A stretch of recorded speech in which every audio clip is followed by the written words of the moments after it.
RJD की नेत्री रही रितु जायसवाल अब भारतीय जनता पार्टी में शामिल होने जा रही है।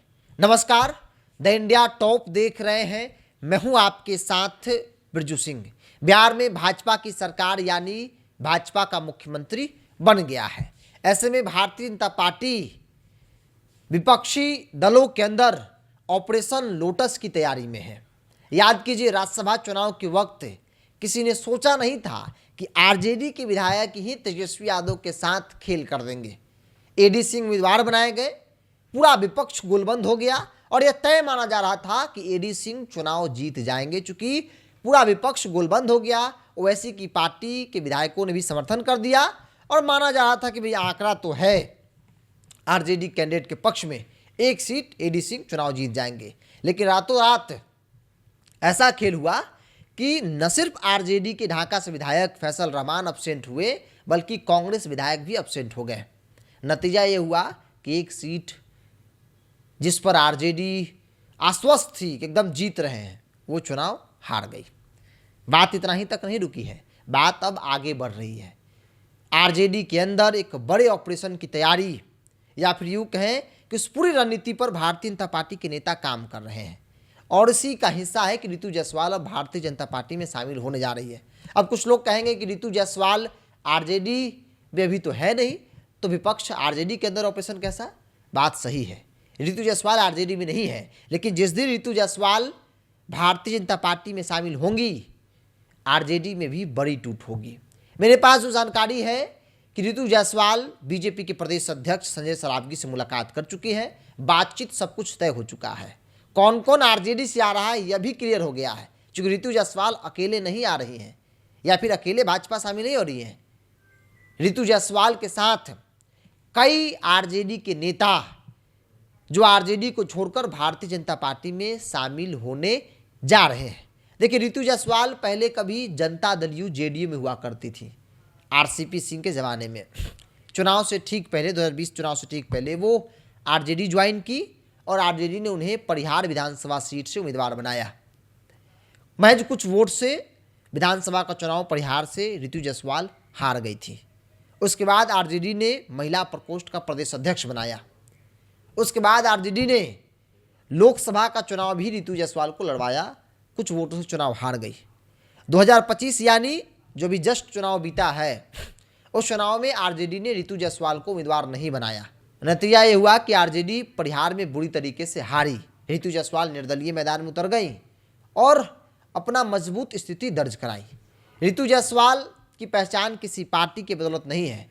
रितु जायसवाल जब परिहार विधानसभा क्षेत्र एक पंचायत से मुखिया थी और जो बतौर मुखिया उन्होंने काम किया, उसके बदौलत देश भर में उनकी पहचान हुई एक अच्छे मुखिया के तौर पर, और वहीं से उनकी करियर, राजनीतिक करियर की शुरुआत होती है। लोगों को लगा कि भाई एक व्यक्ति, एक महिला बतौर मुखिया इतना अच्छा काम कर सकता है, क्यों ना उन्हें राजनीतिक पार्टी में शामिल कराया जाए। और वो उसके बाद चूंकि राजनीति करना है तो किसी न किसी दल का सहारा आपको लेना ही पड़ेगा। जेडीयू गई, आरजेडी गई, अब आरजेडी को छोड़ चुकी हैं चूँकि निर्दलीय चुनाव में लड़ी, अब भाजपा में जाने की चर्चा है। मेरे पास जो जानकारी है, रितु जायसवाल की बातचीत हो चुकी है। रितु जायसवाल एक पढ़े लिखे नेत्री के तौर पर उनकी पहचान है।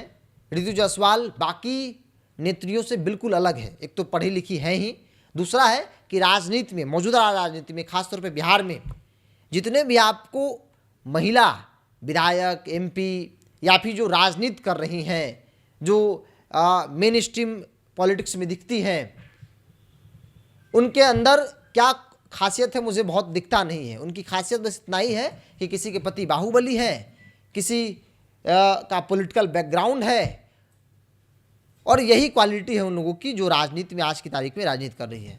रितु जायसवाल बाकी लोगों से अलग है। ये पढ़ी लिखी महिला है और खुद के बदौलत इन्होंने अपनी पहचान बनाई है। इनके पति एक अधिकारी के तौर पर उनकी पहचान रही, हालांकि वो नौकरी छोड़ दिए और अब वो भी समाज सेवा में आ गए हैं। बच्चे को पढ़ाते हैं, समाज में कुछ अच्छा योगदान देना चाहते हैं, पति पत्नी मिलकर कुछ बदलाव करना चाहते हैं। एक विजन के साथ वो लोग जो है राजनीति में, समाज सेवा में पति पत्नी आए हैं और काम कर रहे हैं। और अब भारतीय जनता पार्टी में रितु जायसवाल शामिल होने जा रही है, ऐसा तय माना जा रहा है। बस शुभ मुहूर्त का इंतजार किया जा रहा है। पंडित जी समय बताएंगे, टाइम बताएंगे, डेट बताएंगे कि फलना तारीख फलना बजे जो है अच्छा मुहूर्त है, आप उस दिन पार्टी ज्वाइन कर सकती हैं। इतना ज़रूर है कि सब कुछ तय हो चुका है। जिस दिन रितु जायसवाल ज्वाइन करेंगी बीजेपी, अकेले नहीं, आरजेडी में बड़ी संख्या नेताओं की होगी। जो रितु जायसवाल के साथ जो काम करते थे लोग, या फिर जो अपने आप को उपेक्षित महसूस कर रहे हैं, तेजस्वी यादव जिनको इग्नोर कर दिए पार्टी के नेताओं ने, बिल्कुल भाई इग्नोर, चूँकि आरजेडी का कल्चर बहुत अलग है, अगर बोलेंगे तो फिर विवाद हो जाएगा। आरजेडी वाकई बिल्कुल कल्चर काम करने का, मतलब काम करने का कल्चर ही अलग है। वो पॉलिटिक्स अब आरजेडी की नहीं है जो लालू प्रसाद यादव जो रहती थी, एकदम अब परिक्रमा वाली पॉलिटिक्स है। आप काम कर रहे हैं नहीं कर रहे हैं उससे मतलब नहीं है, आप कितना परिक्रमा कर रहे हैं ये महत्वपूर्ण है। और उन्हीं नेताओं को आरजेडी के अंदर प्राथमिकता दिया जाता है। और यही कारण है कि रितु जायसवाल जैसी कर्मठ, पढ़ी लिखी, विजनरी नेत्री आज आरजेडी के पास नहीं है, भारतीय जनता पार्टी में शामिल होने जा रही है। बहरहाल इस पूरी रिपोर्ट में इतना ही। अपनी राय को कमेंट्स बॉक्स में रखिए। बहुत बहुत धन्यवाद।